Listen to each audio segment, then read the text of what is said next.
Hola, hola, ¿cómo andan? Bienvenidos a todos a una nueva presentación de liderazgo y gestión de equipos. Hoy vamos a hablar sobre cómo dar un feedback perfecto. Bueno, y la gran pregunta es, ¿por qué queremos dar un feedback perfecto? ¿Qué es lo que buscamos con querer dar un feedback a nuestro equipo? Lo que buscamos es poder lograr dentro de nuestro equipo que se genere compromiso, que se genere motivación, poder lograr los objetivos que tenemos como equipo y poder lograr un buen ambiente laboral. El feedback lo que reúne es esta combinación de resultados en conjunto con una buena relación, tanto con nuestro equipo como dentro de nuestro equipo entre las personas que van a estar trabajando en conjunto. Y hoy les vamos a enseñar distintos pasos para poder planificar este feedback perfecto. Esto es lo que vamos a ver hoy. Hoy vamos a ver cómo hacer la planificación del feedback, un feedback en 3 pasos, un feedback corto, que es con una regla mnemotécnica muy sencilla y que va a ser fácil de adaptarlo y poder llevarlo adelante, fácil de poder practicarlo. Vamos a ver cómo hacer un seguimiento de ese feedback. Es muy importante poder darle seguimiento porque lo que realmente le va a dar efecto al feedback es que lo hagamos continuamente y que lo hagamos con el seguimiento que amerita para poder ir viendo cómo las personas de nuestro equipo van evolucionando. Después vamos a ver cómo generar una agenda para poder medir los tiempos, que no nos ocupe mucho tiempo poder dar este feedback y al mismo tiempo darle su espacio, el espacio que merece. Y por último vamos a ver unos tips útiles. Esto es para poder realizar la planificación del feedback. Después vamos a ver algunos tips importantes de comunicación asertiva para que veamos cómo nos tenemos que comunicar, cómo definir roles claros, cómo tiene que ser la asertividad, o sea, ese equilibrio que tenemos que tener entre la pasividad y la agresividad, y cómo generar una escucha activa para poder entender y poder empatizar con las personas que estamos generándole un feedback. Por último, vamos a ver cómo las neurohormonas nos pueden ayudar a potenciar todo lo que nosotros estamos queriendo transmitir dentro del feedback y poder potenciar los resultados de nuestro equipo. Vamos a arrancar entonces con la planificación del feedback para que podamos definir cómo ir a nuestras reuniones, ya sean trimestrales, mensuales, con una agenda programada y con todo lo necesario para poder llevar adelante ese feedback sin que se nos complique en el momento de iniciar. ¿Cuáles son los puntos más importantes dentro de la planificación del feedback? Son muy sencillos, no tienen que ser muchos pasos. La idea es que podamos conseguir organizar nuestro feedback, planificarlo, de manera tal que no nos lleve tanto tiempo, porque todos venimos siempre acelerados, todos tenemos muchas cosas que hacer dentro de nuestro ámbito laboral, por lo cual tenemos que hacer algo que sea sencillo, pero algo que sea práctico y efectivo. Entonces, ¿qué es lo que queremos asegurar dentro de la planificación del feedback? Lo que nosotros queremos asegurar es el seguimiento, la periodicidad. ¿Ok? Entonces, lo que debemos definir para poder realizar estos feedback y poder hacer el seguimiento es ver cada uno de nuestros colaboradores cuánto feedback necesitan. Por ejemplo, yo dentro de mi equipo defino realizar un feedback para cada una de las personas que tengo a cargo una vez por mes. Pero hay situaciones especiales en las cuales una persona necesita que el feedback sea más seguido, tal vez cada 15 días, puede ser cuando recién ingresan o puede ser cuando están viviendo una situación específica, particular, que amerita a que le demos más seguimiento dentro de sus responsabilidades o una situación personal que necesitan un acompañamiento continuo. Por lo cual siempre es importante que tengamos en cuenta que depende de la persona a la cual nosotros estamos haciendo el feedback. Por lo general, una vez por mes es suficiente, es un periodo súper aceptable, es un periodo que podemos llegar a ver la evolución y al mismo tiempo le damos ese espacio para que puedan ir desarrollando las cosas que vamos a estar viendo dentro de un feedback. Porque tampoco podemos hacer un feedback todo el tiempo tan seguido, ya que si no, no le damos tiempo para ir mejorando. Por lo cual, lo primero que tenemos que definir es la periodicidad con la cual vamos a estar realizando este feedback. Es muy importante poder medir los tiempos, poder tener una agenda y dentro de esta periodicidad que vamos a generar es asegurar que si, por ejemplo, definimos que todos los meses vamos a tener un feedback con esa persona, la persona sepa exactamente qué día va a tener el feedback, lo tenga acordado en la agenda, puede ser en una agenda de Teams o lo tenga agendado de alguna manera, de que ya sepa cuál es la fecha en la que va a tener ese feedback, porque es muy importante no solamente que nosotros preparemos esa reunión, sino que la otra persona también esté preparada, porque no solamente va a ser un feedback de nosotros hacia ellos, sino que también es importante que ellos puedan decirnos a nosotros lo que piensan que nosotros deberíamos modificar para que ellos puedan tenernos mejores resultados. O sea, los recursos que ellos necesitan de parte del líder hacia nosotros. Por lo cual es muy importante asegurar el seguimiento, la periodicidad y que ellos estén al tanto de las fechas en las cuales se van a realizar cada uno de los feedbacks. ¿Esto quiere decir que si yo defino una agenda nunca jamás voy a poder correr la fecha? No. Es muy normal que después ocurran algunas situaciones especiales, que no llegue a preparar muy bien el feedback para esa fecha, que la otra persona tiene que responder a unos compromisos y lo podemos mover de día. Eso no hay problema, se puede acordar y se puede modificar. Lo que es muy importante es, sobre todo al principio, mantener ese compromiso y esa responsabilidad de poder cumplirlo en las primeras fechas para que entiendan el valor que tiene para nosotros poder cumplirlo. Después, si tenemos situaciones extraordinarias y hay que correrlo, siempre con anticipación. Lo ideal es, si por ejemplo se va a desarrollar al final del día, el feedback cercano, supongamos que trabajamos hasta las 5 de la tarde, cercano a las 4:30, 4 de la tarde, avisar con anticipación al principio del día para que puedan organizarse el resto del día sabiendo que no van a tener esta reunión, ¿sí? Después, respecto al tema de la agenda y a medir los tiempos, para cada tema es muy importante que definamos el tiempo que va a durar ese feedback. Yo recomiendo que sea de media hora, porque ya mucho más tiempo puedes desgastar un poco la situación. Además está bueno limitarlo, después si nos quedamos un ratito más, bueno, nos quedamos 5 minutos más, pero sabemos que es para ver un tema puntual, digamos. En cambio, generar una reunión para estar una hora hablando de un feedback puede llegar a ser bastante más pesado, y me parece que es preferible hacer una reunión de media hora y después se extienda a 35 minutos, 40 minutos y ya directamente cortar para ir puntual a la situación a mejorar, no ver tantos temas, sino puntualmente lo que se necesita mejorar y de ahí poder avanzar de un mes hacia el otro con los próximos avances que requerimos. Entonces, lo más importante es asegurar el seguimiento y la periodicidad y definir la agenda para medir los tiempos. Esto es muy importante que cada líder defina qué es lo que cree que es mejor para su equipo. Entonces, yo por ejemplo, normalmente lo que utilizo son feedbacks mensuales con reuniones de media hora, porque me gusta hacer un seguimiento continuo a mi equipo para que ellos me puedan decir qué recursos necesitan, yo les pueda plantear cuáles son las cosas que necesito que mejoren, felicitarlos por las cosas que vienen haciendo bien. Ahora vamos a ver cómo se hace ese feedback. Pero lo que me gusta es hacer pocos cambios y que sean constantes. ¿Ok?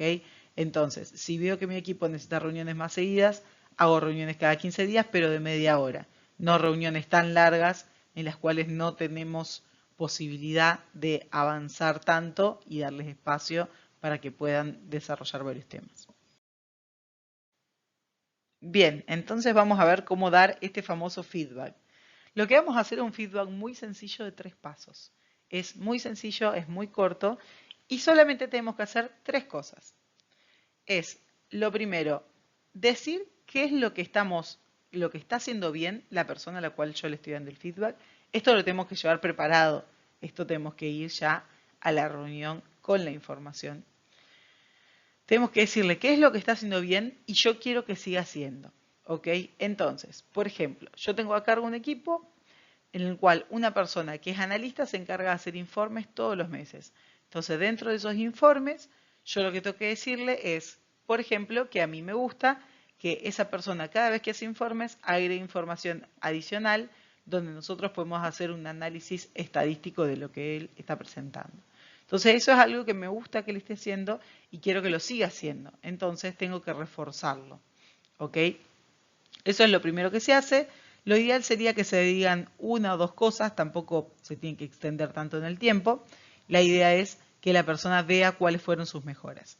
Acuérdense de esto, que esto es muy importante, que nosotros vamos a estar haciendo esta evaluación todos los meses.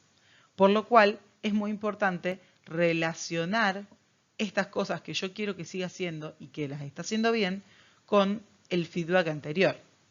Si, por ejemplo, en el feedback anterior yo le dije que necesitaba que mejore una cosa y lo mejoró en ese mes, este es el momento de poder decírselo. ¿Ok? Bien, vamos al segundo paso. Las cosas que tiene que activar. ¿Qué son las cosas que tiene que activar esta persona? Son desafíos nuevos que estén dentro de sus capacidades. Y estos desafíos los tenemos que acordar con ellos. ¿Por qué? Porque tal vez consideramos que esa persona puede aceptar ciertos desafíos y en realidad o no cuenta con los recursos, no cuenta con la capacitación, no cuenta con el tiempo o necesita algunos recursos de parte nuestra para poder hacerlo. Por lo cual es muy importante que estén de acuerdo esas personas en el momento en el cual se lo planteamos, pero que salga de nosotros cuáles son los temas que nosotros queremos que activen. Estos temas nuevos, estos desafíos. Entonces, por ejemplo, si yo, volviendo al caso de este informe que está haciendo esta persona, si yo, por ejemplo, quiero que este informe ahora lo haga en otra plataforma, por ejemplo, o que lo haga con diferente información, o que haga un nuevo informe con información adicional referente a otro tema, este es un tema que yo le podría plantear para activar en esta situación. ¿Ok? Acá la idea es que trabajemos juntos. No va a haber tanta interacción en el primer paso. En el primer paso, por lo general, va a ser una felicitación y vamos a ir avanzando. Nos va a hacer un comentario de agradecimiento por haber notado eso, pero va a ser una situación más en la cual vamos a hablar solamente nosotros en el primer paso. En el segundo, sin embargo, la idea es que haya una interacción. La idea es que nosotros podamos anotar todas las cosas que nos dice la otra persona, qué es lo que le parece desafiante de ese nuevo trabajo, ¿no es cierto? De esa nueva tarea. Y qué es lo que necesita, esos recursos que, como mencionábamos antes, tenemos que poder brindarle. Y por último, vamos a dejar los temas que tenemos para desactivar. Y acá es importante hacer énfasis en la palabra desactivar. No vamos a hacer, como quien dice, un reto a la persona por algunas cosas que creemos que está haciendo mal. Yo quiero que algunas cosas deje de hacer y es importante que siempre encontremos qué cosa deje de hacer esta persona. ¿Ok? Entonces, acá es muy importante este feedback como lo vamos a hacer de manera mensual. Muchas veces está bueno algunas cosas que suceden durante el mes, digamos, entre feedback y feedback, poder agendar, digamos, qué cosas creemos que son importantes para que desactiven y no hablarlas en el momento en el que sucedió, sino dejarla para la reunión de feedback. ¿Por qué? Porque cuando tenemos un feedback con esa persona estamos en un momento calmado, en un momento en el cual ya la espuma bajó, ya la situación pasó, y es un buen momento para poder charlar de frente, para poder hablar uno a uno, como quien dice face to face, de qué es cada una de las cosas que nosotros queremos que esa persona deje de hacer. ¿Ok? Entonces, si por ejemplo me molestó una actitud, una respuesta que tuvo en determinada situación, o me molestó, por ejemplo, no quiero que asista más a tales reuniones con determinada vestimenta, puede ser, o por ejemplo, quiero que se active la forma en la que responde a determinados mails a determinada persona. Entonces, este tipo de temas, si lo decís en el momento que hay muchas emociones en juego, es muy normal de que lleve a algún tipo de conflicto. En cambio, si lo dejás para la reunión de feedback, este es el momento ideal para hacerlo.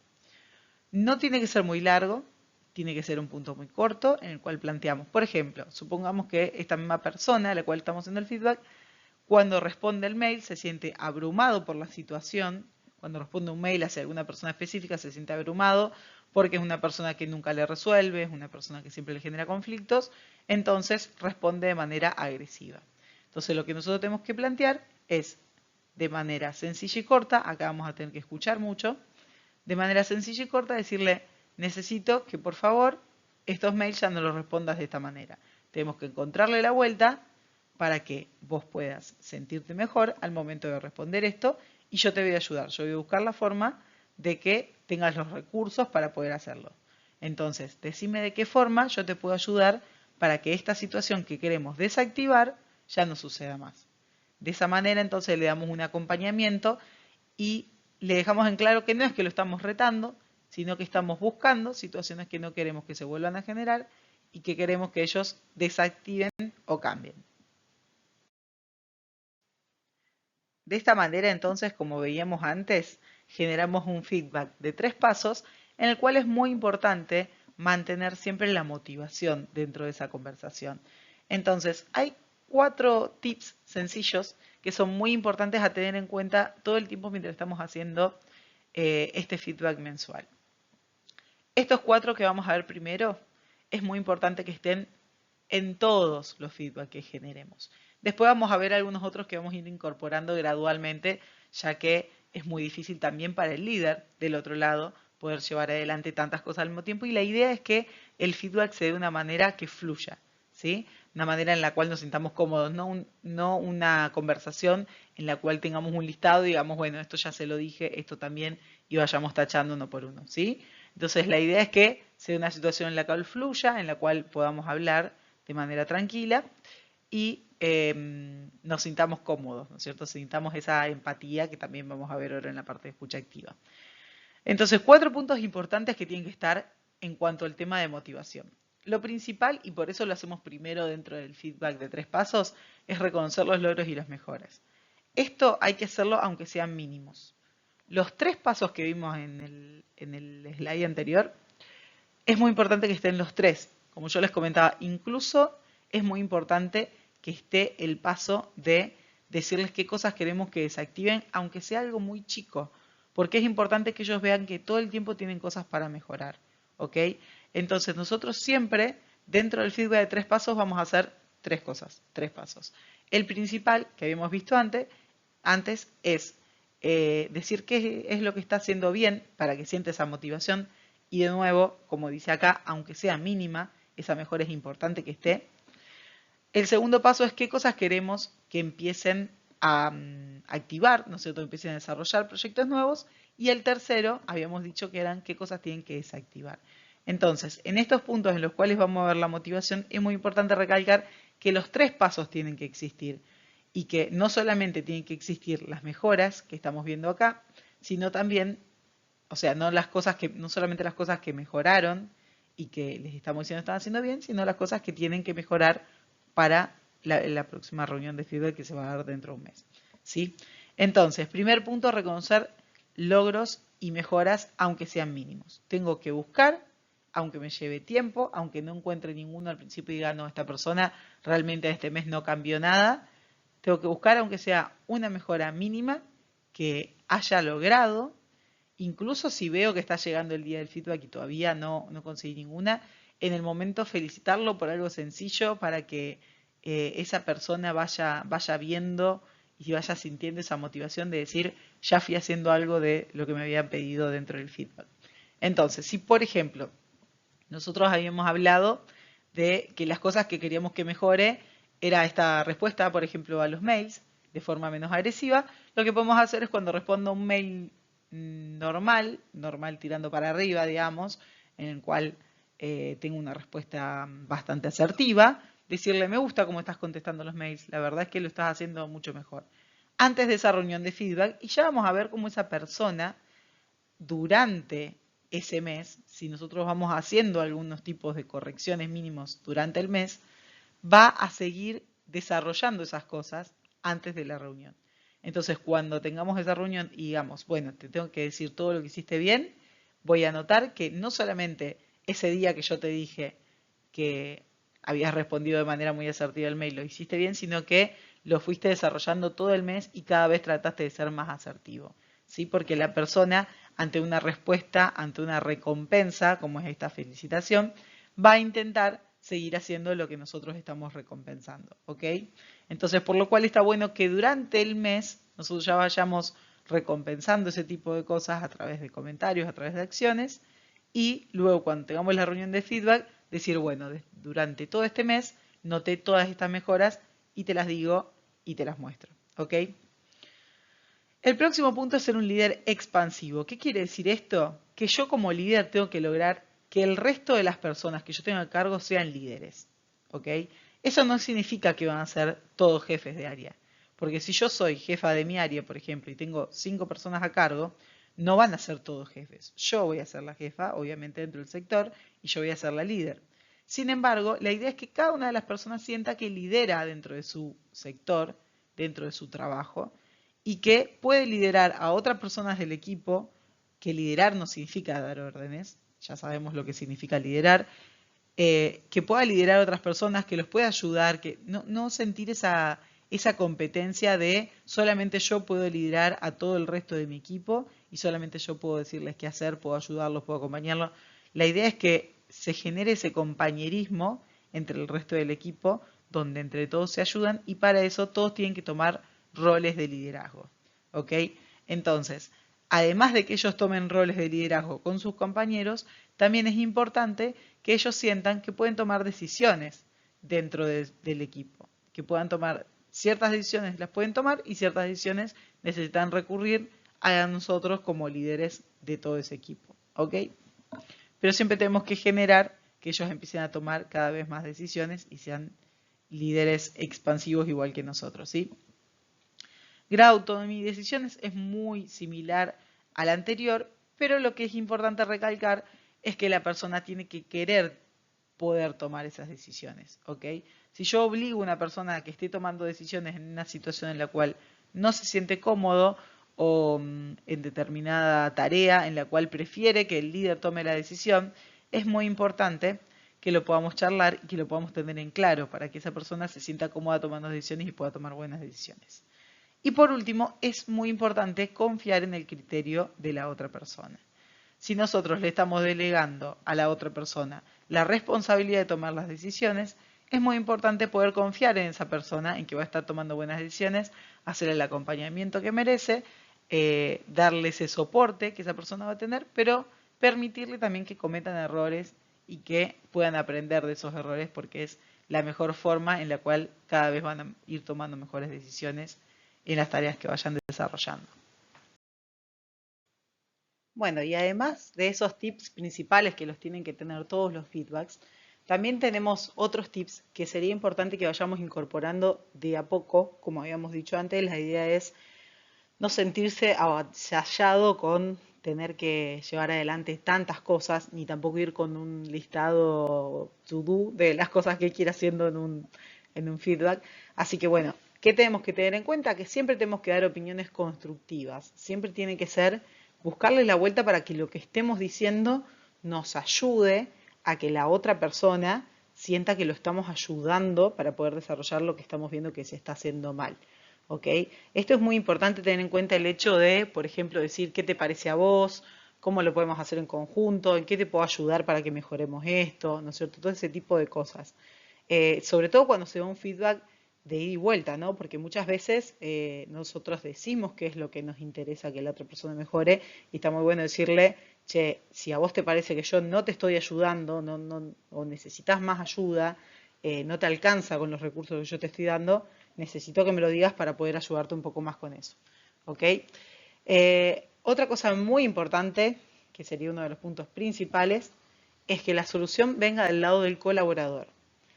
¿Qué quiere decir esto? Que si yo voy y directamente impongo la forma en la que tiene que hacer las cosas, es muy difícil que el colaborador sea creativo, sobre todo en las tareas en las cuales muchas veces nosotros no las llevamos adelante. Entonces, más allá de que nosotros seamos los demandantes del resultado, digamos, de esa tarea, muchas veces el experto en ese tema es el colaborador.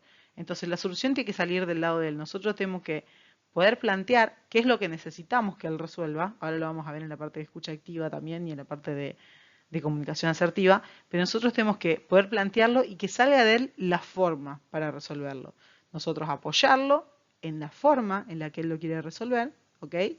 Y guiarlo en que el resultado de lo que él está tratando de desarrollar pueda cumplir con las expectativas que nosotros tenemos, ¿ok? Porque tal vez puede tener una forma de resolver algo que a nosotros no nos sirve para poder concretar el resultado, por lo cual tenemos que guiarlo para que eso converja en el resultado que nosotros queremos. Usar verbos de acción. ¿En qué sentido usar verbos de acción? Necesitamos modificar, hacer, agendar, implementar. ¿Qué quiere decir esto? Que vamos a la acción de empecemos a hacer todo esto, ¿sí? Y también verbos en infinitivo, o sea, no, por ejemplo, deberíamos hacer, alguien tendría que, sino necesitamos hacer esto, necesitamos que agendes esto, necesitamos implementar esto. Bueno, evitar la emoción, sobre todo en los puntos a desactivar. Los puntos que hablamos a lo último de cosas que tenemos que desactivar, tenemos que dejarlo hablar mucho a la otra persona, tenemos que hacer hincapié en qué es lo que nosotros necesitamos que esa persona desactive para que sea un mejor trabajo y dejarlo hablar a él. Porque si nosotros hablamos todo el tiempo nosotros sobre qué cosas hay que desactivar, lo que se va a producir es que lo va a sentir como un reto y simplemente va o intentar defenderse o decirnos que sí y tomar una postura por ahí un poco negativa, ¿ok? Por último, usar datos concretos a una situación, por ejemplo, el tema de poner etiquetas. En lugar de decirle a una persona, por ejemplo, que no es proactiva, decirle que nos hubiese gustado que en cierta situación hubiese tomado una actitud más proactiva. Eso no significa que esa persona no sea proactiva, por ejemplo, ¿ok? Si nosotros, por ejemplo, en determinada situación decimos, uy, me hubiese gustado que esta persona tome la posta, avance y resuelva, y no lo hizo, eso no nos da derecho a etiquetarlo como una persona, por ejemplo, que no es proactiva o que no está comprometida, por ejemplo, y mucho menos lo podemos decir en una situación en la cual estamos diciendo que estamos desactivando algo. Si le decimos que es una persona que no está comprometida, obviamente va a intentar defenderse y no nos va a servir el feedback. Así que lo que tenemos que tratar de transmitirle es que necesitamos que tenga un compromiso más fuerte, que necesitamos buscar la forma en la cual pueda ser más proactivo para resolver determinado problema, no proactivo en todo sentido, porque seguramente fue comprometido y proactivo en otras tareas, pero no en alguna puntual en la cual nosotros estamos nombrando.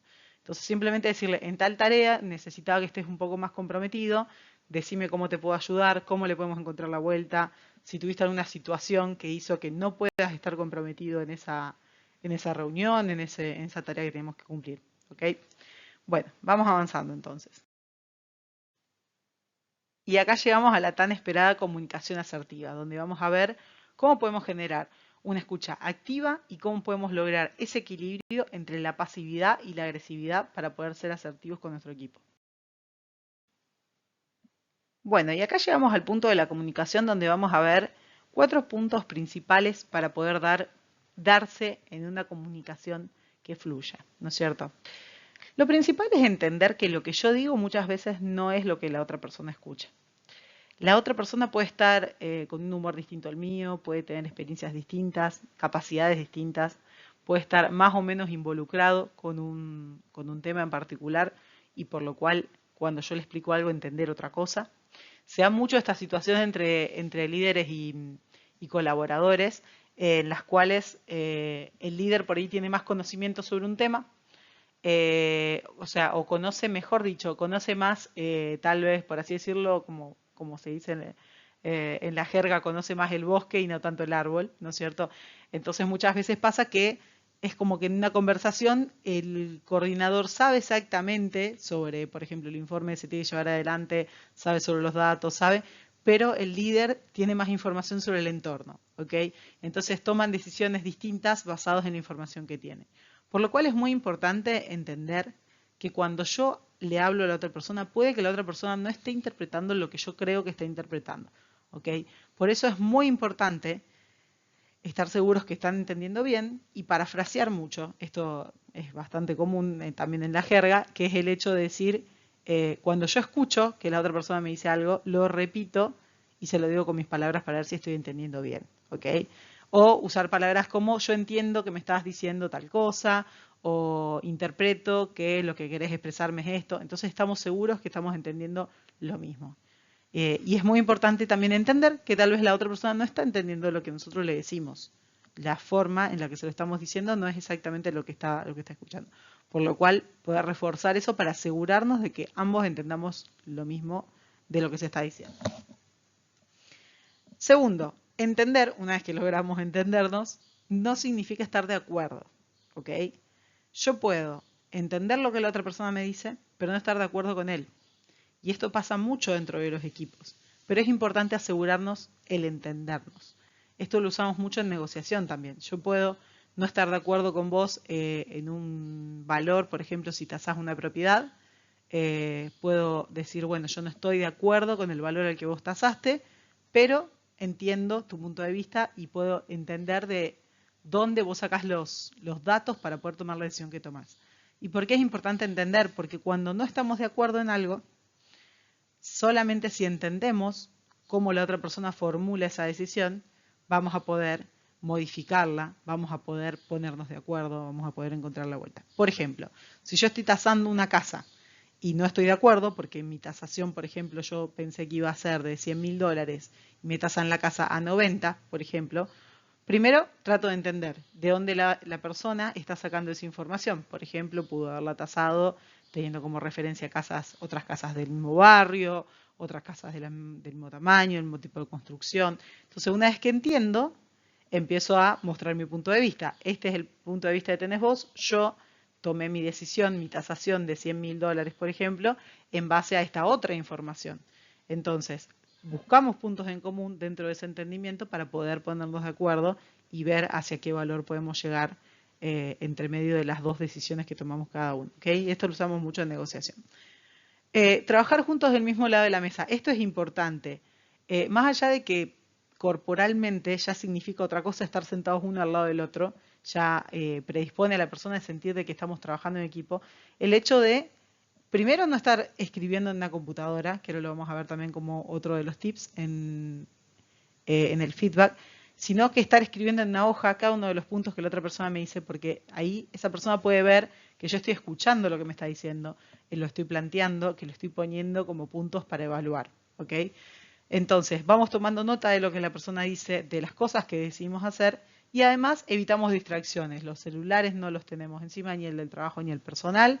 La computadora está cerrada. Entonces, de esa manera, si nos llega un mail, por ejemplo, no nos enteramos, no estamos atentos si hay una llamada, estamos solamente atentos a esta situación. Pensemos que es media hora nada más por mes, tampoco es que nos está demandando muchísimo tiempo, entonces podemos enfocarnos solamente en esto y dedicarle el tiempo que merece. ¿Ok? Trabajar los dos juntos del mismo lado de la mesa ayuda a esa colaboración, al hecho de decir yo estoy en conjunto con vos trabajando, tomando decisiones y estamos en conjunto decidiendo cómo vamos a avanzar y planeando una estrategia para seguir trabajando juntos.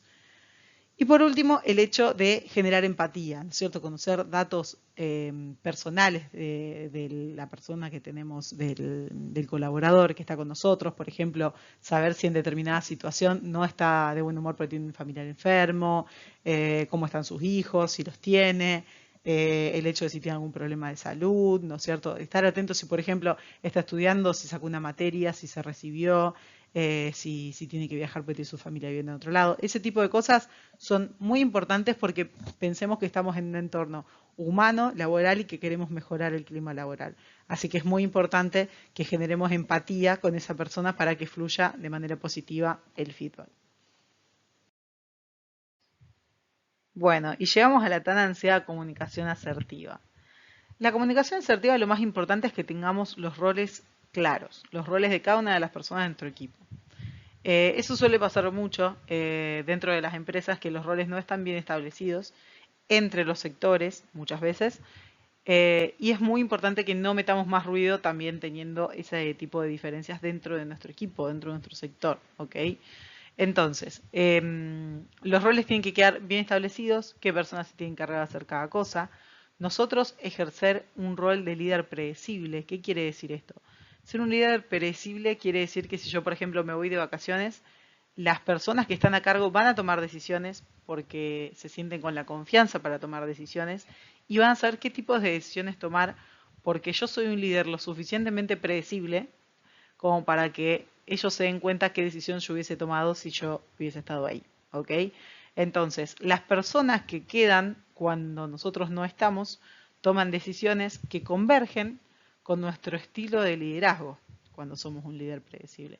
En cambio, cuando somos un líder impredecible, que hoy decidimos blanco, mañana decidimos negro, hoy vamos para la derecha y mañana para la izquierda, ¿qué es lo que nos termina pasando? Que nosotros, si no estamos, puede ser que nos vamos de vacaciones o estamos en una reunión, tuvimos cualquier tipo de situación en la cual cualquiera de las personas de nuestro equipo tiene que tomar una decisión, lo que termina pasando es que esa persona puede optar por dos opciones. O toma una decisión sin saber si va a converger en nuestro estilo de liderazgo, o sea, si sería una decisión que nosotros tomamos, o también lo que puede hacer es directamente no tomar decisiones y esperar a que en algún momento alguien tome una decisión o que vuelva el líder, ¿ok?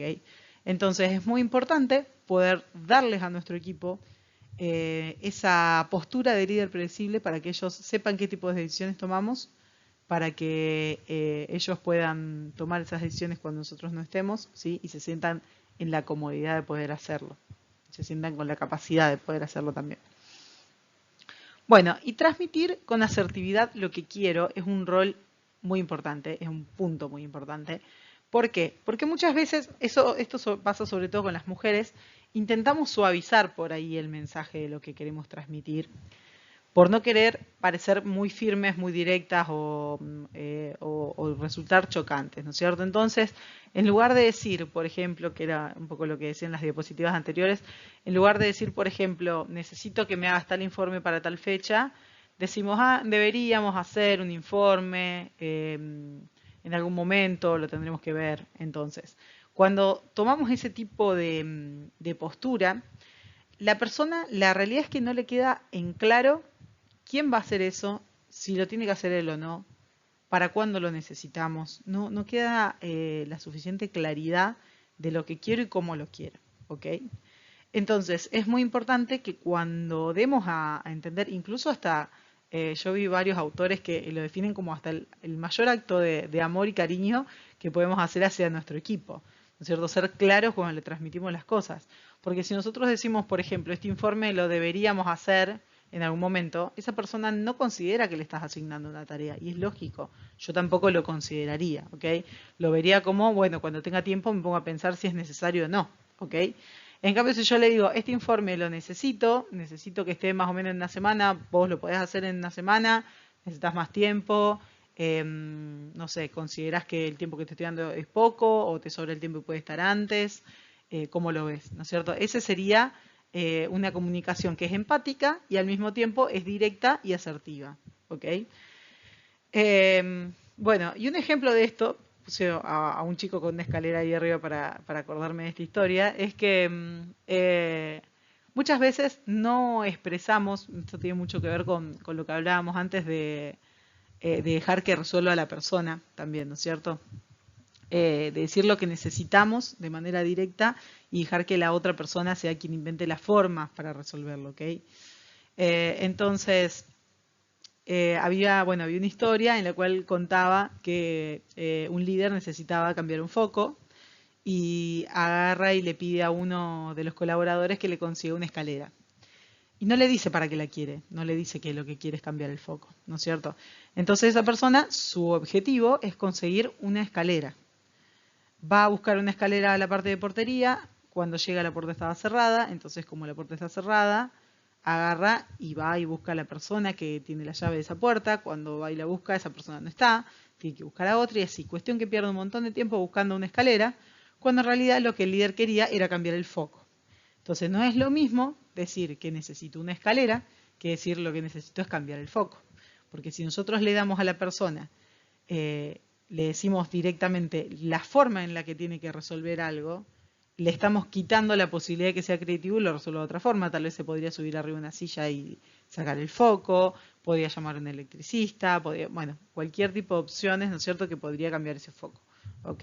Entonces, muchas veces por darle exactamente la forma, el caminito resuelto de cómo tienen que hacer, perdemos de vista el hecho de que el objetivo del resultado es realmente lo importante y darle esa capacidad a nuestro equipo para que resuelva de la mejor manera que pueda con las capacidades que tenga y con los recursos que tiene en ese momento. Bueno, y a mí esta imagen me encanta porque en vez de resume muy bien lo que es la asertividad.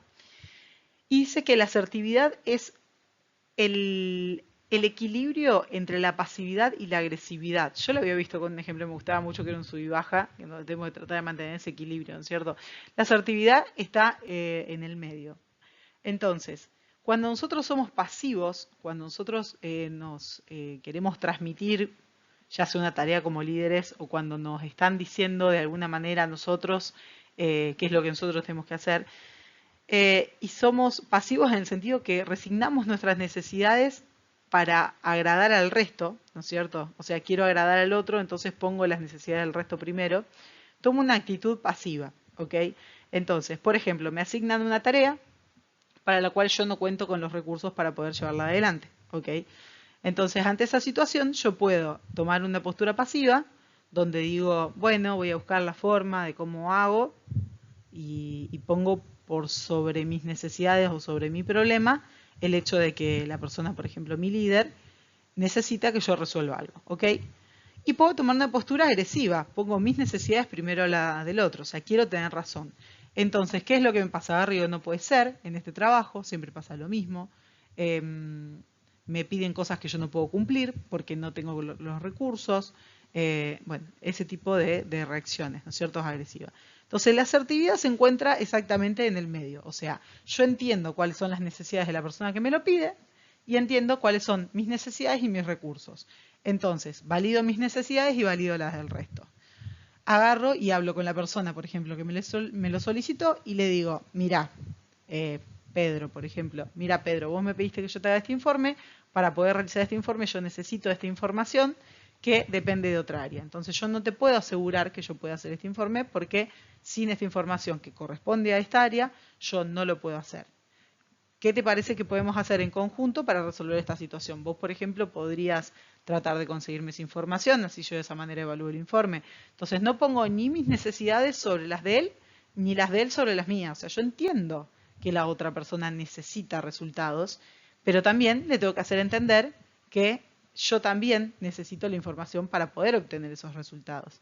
Entonces busco dar una respuesta de manera asertiva para que esa persona pueda buscar la forma de resolver y ayudarme a encontrarle la vuelta para poder llevar a cabo lo que me pidió. Y por último, la escucha activa. La escucha activa es esto que nos va a ayudar a poder empatizar con las personas en nuestro equipo, ¿no es cierto?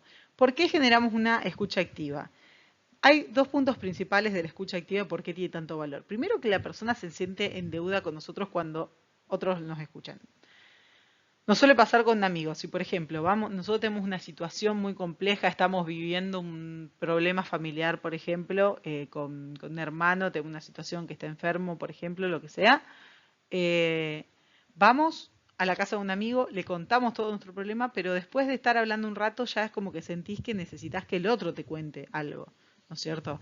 Que necesitas como que la otra persona pueda descargarse o que la otra persona te pueda contar, ¿no es cierto? Nunca pasa que vos hablas y estás hablando 3 horas y decís, bueno, me voy a mi casa y no te pregunté sobre vos. Siempre tenés como esa necesidad de deuda, de decir, si la otra persona me escuchó, necesito escucharte vos también.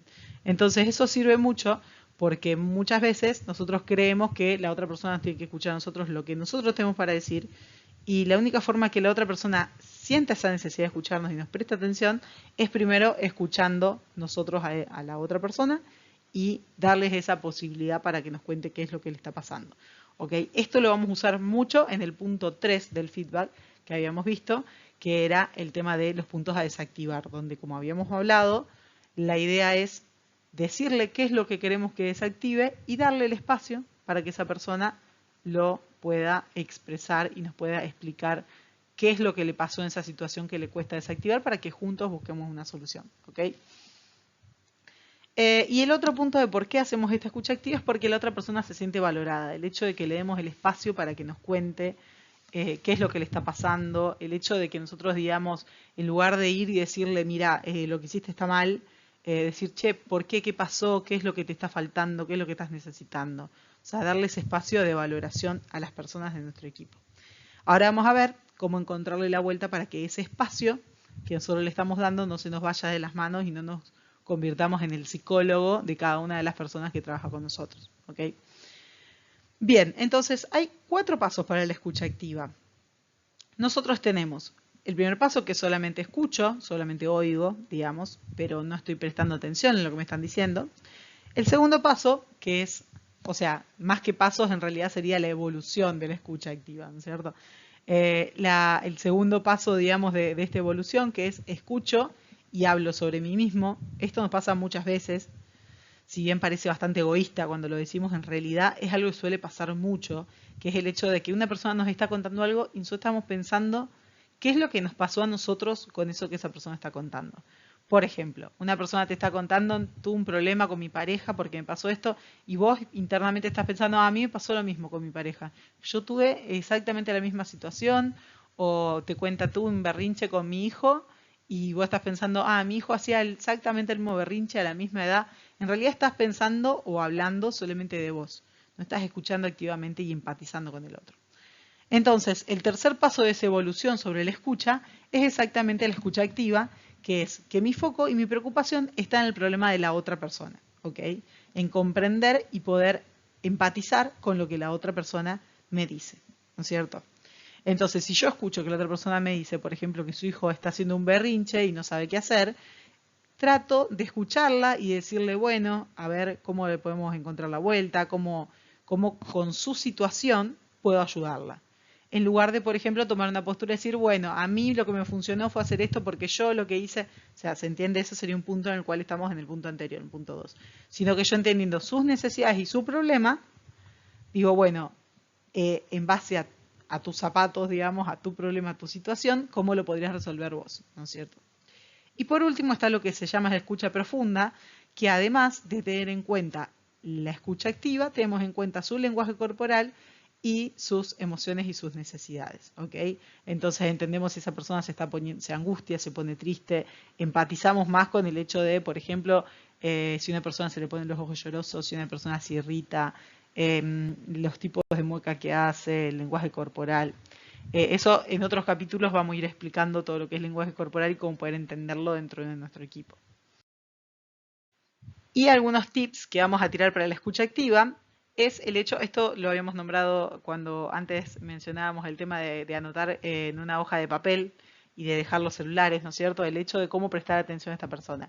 O sea, prestar atención pensando en lo que realmente la persona me está diciendo y no en lo que yo voy a responder después, que era esto que estábamos hablando, en lugar de pensar qué situación me pasó a mí, qué experiencia le puedo contar sobre lo que a mí me pasó.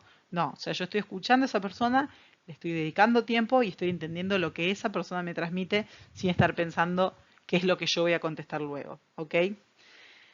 Otro punto, está prohibido interrumpir. O sea, rompe con la sintonía si la persona nos está explicando algo y, por ejemplo, nos dice, no, porque a mí me pasó esto. No, no, no, yo ya sé lo que te pasó. No, vos no sabés lo que le pasó. Vos tenés que dejar que esa persona te cuente. Porque si vos lo interrumpís, la persona se pone a la defensiva. Porque vos no terminaste de escuchar su historia. Y seguramente en esa historia esa persona, tenía algo para comentarte sobre cómo fue la situación, ¿ok? ¿Por qué tomó la decisión que tomó? ¿Cuáles fueron sus razones para hacer las cosas que haya hecho? ¿Ok? Entonces, si vos, por ejemplo, lo interrumpís y decís, no, sí, yo ya sabía, no, espera que termine de hablar, es más, cuando pare de hablar, dale un espacio para que esa persona siga hablando, que es el punto que sigue más adelante, que es usar muletillas del estilo, claro, contame más, o, mira vos, seguí contándome, ese tipo de cosas. Entonces generamos que la otra persona siga contándonos en lugar de nosotros estar pensando, bueno, espero a que termine de hablar para empezar a hablar yo o lo interrumpo para hablar yo.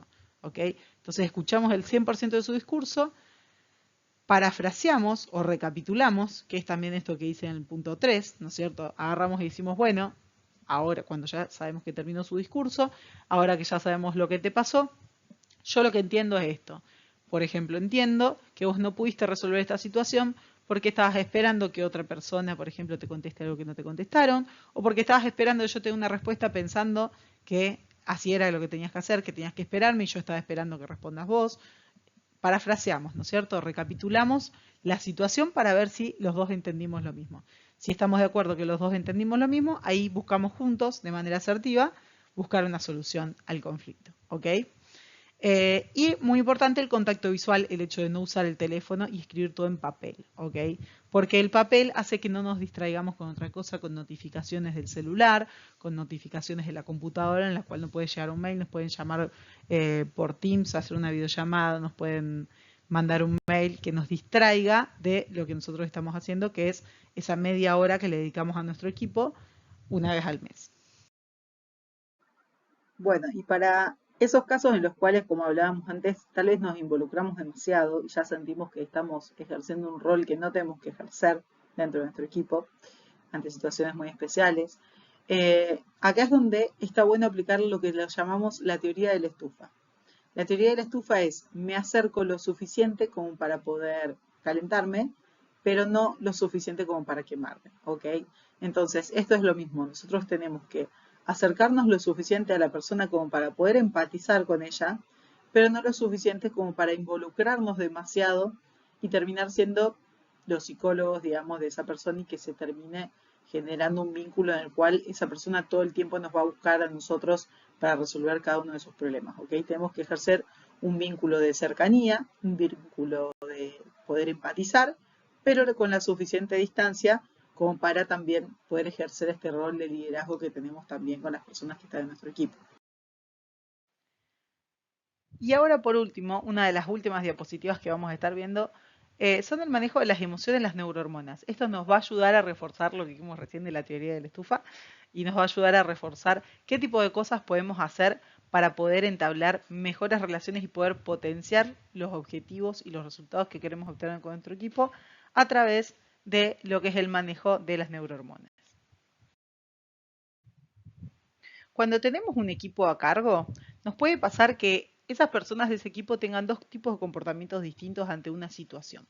Puede ser que, por ejemplo, las personas tengan un comportamiento defensivo o un comportamiento constructivo. Esto va a depender del tipo de neurohormonas que estén liberando esas personas. Si las personas están muy estresadas, están pasando por situaciones muy asfixiantes o lo que se llama también el burnout, también puede generar ese tipo de situaciones en las cuales las personas ante cualquier tipo de conflicto intentan tener comportamientos defensivos en lugar de intentar solucionar, en lugar de intentar construir o potenciar o ser proactivos para resolver un conflicto. Bueno, y estos comportamientos defensivos o constructivos generan emociones negativas o defensivas y emociones positivas o proactivas. Vamos a dar unos ejemplos como para que nos podamos situar cada uno en ese tipo de emociones. Entonces, cuando tenemos comportamientos constructivos, tenemos emociones positivas o proactivas, y cuando tenemos comportamientos defensivos, tenemos emociones negativas o defensivas. ¿Qué tipo de emociones negativas podemos tener? Miedo, tristeza, odio, enojo, envidia, vergüenza, culpa. ¿Ok? Ese tipo de emociones podemos tener. En cambio, cuando tenemos emociones positivas o proactivas, porque estamos teniendo comportamientos constructivos, ¿qué tipo de emociones tenemos? Orgullo, interés, serenidad, diversión, alegría, esperanza, gratitud, inspiración, todo tipo de emociones positivas. ¿Ok? Entonces nosotros vamos a buscar la forma de activar las neurohormonas para generar comportamientos constructivos a través de este tipo de emociones. Cuando notamos que nuestro equipo está en un estado defensivo, ¿sí? Bien, entonces las sensaciones de bienestar y malestar son generadas por estas neurohormonas. Entonces, tenemos dos tipos de neurohormonas, como vimos antes, las que generan emociones positivas son la oxitocina, la dopamina y la serotonina. No es importante que se aprendan los nombres, lo importante es que sepan cómo generar cada una para poder generar que las personas que están en su equipo generen este tipo de emociones positivas, ¿no? Y las emociones negativas que son generadas por el cortisol y la adrenalina. Ahora vamos a ver cómo podemos hacer que evitar que las personas generen cortisol y adrenalina dentro de los equipos de trabajo y generar en cambio oxitocina, dopamina y serotonina. Bueno, vamos a nombrar entonces tres tipos de neurohormonas proactivas, positivas, para ver cómo las podemos implementar en nuestros equipos de trabajo. De nuevo, no es importante que se aprendan los nombres, sí cómo poder implementarlas, y van a ver que es casi una escalera hacia el liderazgo, el hecho de cómo ir implementándolas. Primero tenemos la oxitocina, que es esa neurohormona que genera una sensación de plenitud y de realización. Está muy relacionada con expresiones de confianza, expresiones físicas de aprecio, ¿ok? Que es esto de, por ejemplo, abrazar a alguien, chocar los cinco, el hecho de guiñarle el ojo a alguien, por ejemplo, de hacer algún chiste y generar esa relación de confianza, ¿sí? Después tenemos la dopamina. La dopamina está generada una sensación de satisfacción personal por haber conseguido una meta, haber logrado una meta personal o finalizar un objetivo, ¿sí? Esto está relacionado con el hecho de si yo, por ejemplo, podría hacer en mi agenda todos los días, tengo anotado todas las cosas que tengo que hacer y cada vez que logro hacer algo de lo que estaba en mi agenda, esa sensación de decir lo tacho de la agenda y lo logré, ¿no es cierto? Puede ser eso o un objetivo mucho más alto, ¿no es cierto? Un objetivo laboral, el hecho de haber terminado un trabajo difícil, el hecho de haber elaborado un informe que no me salía, ¿ok? Ese tipo de cosas. Y la serotonina está relacionado con un sentimiento de orgullo y bienestar y plenitud, que tiene mucho que ver con el reconocimiento, ¿no es cierto? Con el hecho de que, por ejemplo, una persona nos reconozca públicamente haber hecho un trabajo bien, ¿ok? Entonces, puede ser, por ejemplo, cuando, si bien, por ejemplo, en la oxitocina podía ser, chocamos los 5 porque tuvimos la suerte de que algo se nos dio como queríamos, la serotonina está más relacionada con el hecho de que me reconocen que hago algo bien porque me esforcé por eso y salió bien, ¿ok? Entonces, van a ver que esto es casi como si estuviese dándote podría decir como una escalerita hacia dónde tenés que ir, ¿no es cierto? Cuando nos encontramos con personas que tienen cortisol alto o adrenalina alta y están en situaciones negativas, no pueden elaborar emociones y comportamientos constructivos porque están en una situación compleja, ¿no es cierto? Que les cuesta un poco demostrar emociones positivas, es muy difícil poder sacarlas de ese ambiente sin generar este tipo de neurohormonas. Entonces es casi un paso a paso, ¿no es cierto? Como desde el principio, empezar por chocar las manos, por generar un buen ambiente, por hacer un chiste, digamos, en el sentido de que bien, de felicitación, viste, pero tranqui, digamos. Después generamos la dopamina poniéndole una meta a esa persona, una meta que sea alcanzable, al principio, sobre todo si le cuesta, ¿no es cierto? El hecho de decir, por ejemplo, a mí me pasa con una persona, por ejemplo, que tengo a cargo que cada vez que tiene que hacer algo se pone muchísimas tareas juntas para hacer, entonces se le complica porque le cuesta mucho organizarse.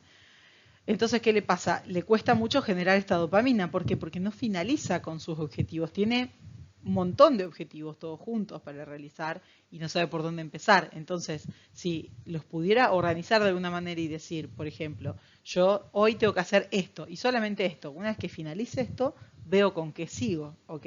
No es que tengo una maraña de cosas para hacer. Entonces, de esa manera, o si digo, por ejemplo, este objetivo lo puedo realizar en una hora, lo hago hoy temprano, después sigo con esto y me organizo el día de cómo voy a ir avanzando en base a esos objetivos. Entonces, el hecho de ponerse un objetivo y poder cumplirlo, eso le genera dopamina, ¿ok? Entonces eso nos ayuda a salir de nuestra situación de angustia o de aburrimiento o esas emociones negativas en las cuales tenemos comportamientos defensivos, ¿ok? Y la serotonina es, una vez que esa persona logró ese objetivo, más allá de que al principio lo motivé generando un buen ambiente, con la oxitocina, después con la dopamina le pedí un objetivo concreto y lo logró cumplir, después de eso el reconocimiento público. Que el reconocimiento público no hace falta que sea un super evento social donde lo reconozcamos, ni tampoco hace falta que esperemos hasta el feedback para hacer un reconocimiento, sino el hecho de decir, che, noté que lograste esto y te quedó muy bien, la verdad me gusta el laburo que hiciste acá. ¿Okay? Ese tipo de reconocimientos, que tampoco hace falta que sea público enfrente de todo el mundo, pero sí es importante que no busquemos hacerlo todo el tiempo en privado. El hecho de decir, che, te llevo, por ejemplo, a una oficina aparte para decirte que me gustó lo que hiciste. No, lo digo abiertamente enfrente de la gente, o me gustó la decisión que tomaste, me gustó que no me hayas esperado para tomar esta decisión porque tomaste una buena decisión cuando yo no estaba. Ese tipo de cosas son motivadores que generan serotonina dentro de la persona, entonces empieza a generar que esa persona tenga mucho más compromiso y genere comportamientos constructivos también. En cambio, las neurohormonas del estrés, que son la adrenalina y el cortisol, son esas neurohormonas que están en nuestro cuerpo para ayudarnos a responder a una situación de lucha, ¿ok? Una situación de tener que huir, de una situación de respuesta ante el miedo, ¿ok? Entonces, ¿por qué es importante que sepamos administrarlas? Porque nosotros, a ver, el cuerpo genera estas neurohormonas a partir de años y años de evolución en los cuales necesitábamos la adrenalina para poder correr o huir o escaparnos ante algún tipo de eventualidad que ponía en peligro nuestra vida, ¿ok? Entonces, por ejemplo, la adrenalina es muy importante para un bombero porque necesita poder responder de una manera rápida. Entonces se le acelera el corazón, aumenta su ritmo cardíaco. Pero si nosotros estamos dentro de una oficina, que se generen, por ejemplo, si estamos en un escritorio, en una oficina, en una computadora, que se generen situaciones de estrés que nos aceleran el corazón, no nos sirve. ¿Por qué? Porque la idea es que el cuerpo tiene esa reacción porque nos prepara para salir corriendo, para poder huir, pero nosotros en nuestra situación laboral no necesitamos eso y nos trae muchísimos problemas, muchísimas enfermedades, el hecho de que nuestro corazón todo el tiempo se esté preparando para huir, para escapar de un problema que en realidad no existe, ¿ok? Entonces, es muy importante que sepamos administrar esa adrenalina y ese cortisol, que es la respuesta ante el miedo cuando estamos constantemente expuestos a distintos tipos de situaciones que nos hacen poner a la defensiva y nos hacen estresar.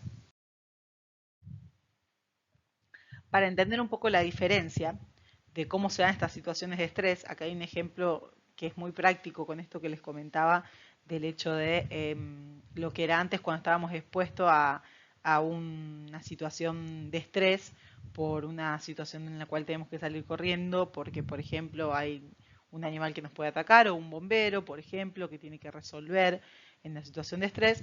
Fíjense cómo al principio tenemos la adrenalina, se genera una curva alta de adrenalina porque tenemos que responder a un estresor puntual, a un estrés que se puede generar, por ejemplo, por ver un animal, un incendio o para algo por el estilo, o suena una sirena, por ejemplo, suena una sirena de incendio y tenemos que salir todos corriendo, entonces es un estrés puntual. Y después de ese estrés se genera la curva de cortisol, que es esta sensación que tenemos cuando respondemos ante una situación rápidamente, reaccionando para poder dar respuesta precisamente a eso, para poder resolver, ¿ok? Por ejemplo, te llaman por teléfono y te dicen que tu mamá, por ejemplo, está internada. Entonces tú en el momento salís, resolvés, salís, buscas el auto, no importa cómo le encontrás la vuelta, pero vas y lo resolvés. Y después cuando llegaste, la vez que está bien, te relajás y sentís esa sensación de cortisol que es como esa bajada de adrenalina, pero que seguís sintiendo como ese miedo o esa hasta angustia, ¿no es cierto? En cambio, por otro lado, cuando nosotros estamos en una situación laboral, cuando estamos en una oficina, lo que nos suele pasar, sobre todo cuando estamos sometidos constantemente a estrés, es un estrés crónico.